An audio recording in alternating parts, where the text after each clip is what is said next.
Pandemic restrictions are gone, yet a quarter of Denver's downtown office space is vacant. Now, even if those office workers are happily zooming into meetings from home, it's changed the game for other businesses in the city. Our Steve Steger gets us started with that story. It's lunchtime at the new Carmine's Italian restaurant in McGregor Square. Especially at lunchtime, office workers are what we all depend on. And you can tell sitting in the restaurant now that it's a bit lonely. Lunch has been lonely since the restaurant opened its doors here last summer. We need to be serving around 75 people a day to make things make sense. And today, I believe we're up to 25. Pretty standard, owner Brad Ritter says, but hard to believe with the building that towers over his patio.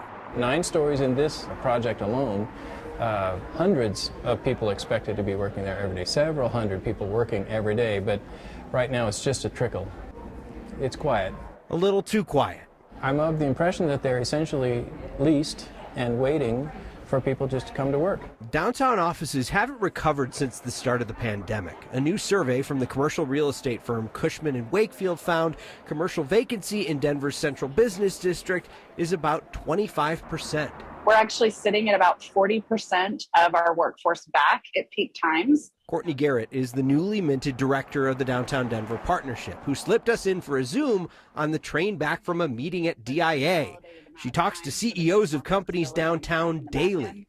Overall, the tone is really work from office with more flexibility, and what that means for each company varies. Garrett says when the pandemic hit, downtown lost about 100,000 people in a snap, and with those people, a bit of vibrancy. We need to continue to bring people back, to build with programming and activity, to bring that perception of vibrancy back. Both Garrett and Ritter told us they think people are coming back soon. I'm expecting it to be happening in a matter of days. That I think by the time we get through the month of May, we're going to see a different level of business. Ritter and Carmine's will continue to adjust until they do. We've made it this far. I'm not planning to go anywhere. Garrett told me more businesses like DaVita and VF Corp are expected to announce return to the office plans in May. But the truth is, a lot of businesses are going to adopt a hybrid model. Some work from the office, some work remotely.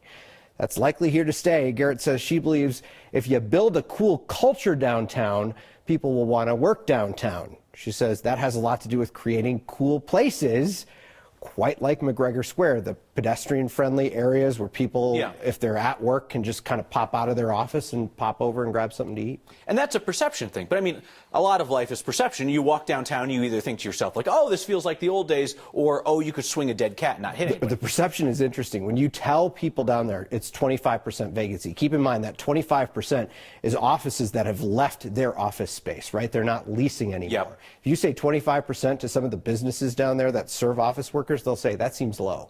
Seems like there are more people gone than in those offices, people who just aren't coming back. It's going to take a lot of work. Got to fix the transportation system to get people downtown. And you have to build that kind of culture to make people want to come and work downtown. People want to be around people. Yeah. And they want to feel safe, and they want to be able to get there easily. All right, Steve, thank you.